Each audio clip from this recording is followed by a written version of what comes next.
திருடிட்டாங்க, அதாவது மனித உறுப்புகள் திருடுறாங்க அப்படின்னாரு. இது என்ன டீப்பாக போனோம்னா, இந்த திருடா முறைகேடாங்கிறத முதல்ல அதை புரிஞ்சுக்கணும். திருடுங்கிறது யாரையாவது ஒருத்தர் தெரியாதனமாக போய் படுக்க வச்சு அவருக்கு தெரியாமல் கிட்னியோ லிவரோ எடுத்தால் அதுக்கு பேர் திருட்டு. இது முறைகேடு. இது இன்றைக்கி இல்லை, 2019 அதே நாமக்கல்லில் நடந்திருக்கு. அதே நாமக்கல்லில் 2019 சாட்சாத் எடப்பாடி பழனிசாமி தான் முதலமைச்சர். அப்போ ஒரு காவல்துறை அதிகாரி நடவடிக்கை எடுத்து இப்போ அந்த சிஎஸ்ஆர்லாம் கொடுத்துருக்கார். 2019 கொடுத்துருக்கார். 2019 காவல்துறை அதிகாரி நடவடிக்கை எடுக்க சொன்னதை அவங்க எடுக்காமையே போயிட்டாங்க.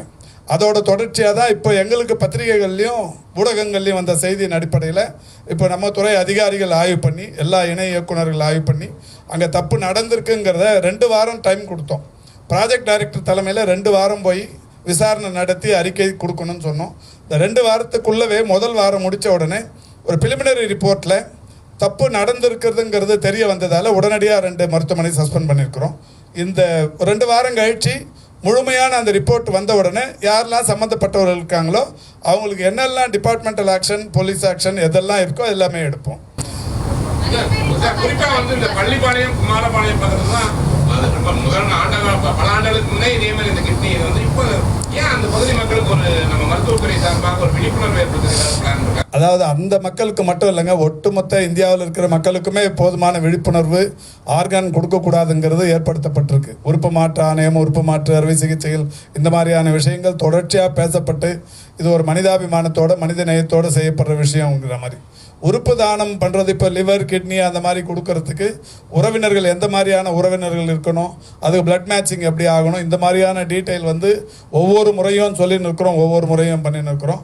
நீங்கள் சொல்கிற மாதிரி பள்ளிப்பாளையத்தில் குறிப்பாக போய் அங்கே போய் நீங்கள் உடல் உறுப்பு வந்து விற்கிறவங்க இருக்கிறீங்களான்ற மாதிரி அங்கே போய் அவங்கள போய் நம்ம சந்தேகப்பட்டு எதுவும் பண்ணிடவும் முடியாது. யாரோ 1-2 பேர் பண்ணுற தப்பு, அந்த இடைத்தரகர்கள் யாரெல்லாம் சம்மந்தப்பட்டிருக்காங்கிறது இன்னும் ஒரு வாரத்துக்குள்ளே முழு ரிப்போர்ட் வந்த உடனே அவங்க பேரில் நடவடிக்கை எடுக்கும்போது தானாகவே அந்த ஊர் மக்களுக்கு தெரிய வரும்.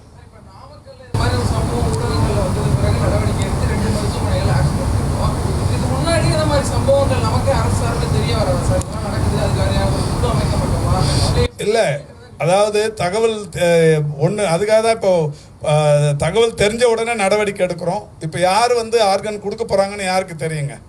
7-8 கோடி பேர் இருக்கிற இடத்துல நீங்கள் ஆர்கன் யார் இன்னாருக்கு கொடுக்க போகிறாரு எப்படி தெரியாது.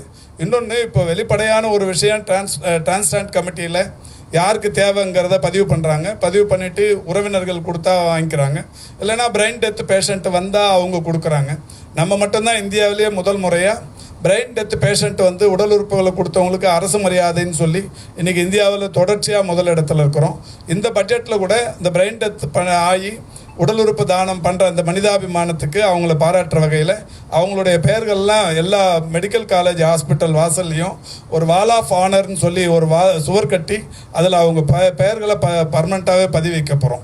இந்த மாதிரி ஒரு மனித நேயத்தோடு இந்த நடவடிக்கைகள் மேற்கொள்ளப்படும் போது ஒரு சில புல்லூரிகள் இந்த மாதிரியான தப்பு பண்ணுறவங்க இருக்க தான் செய்கிறாங்க.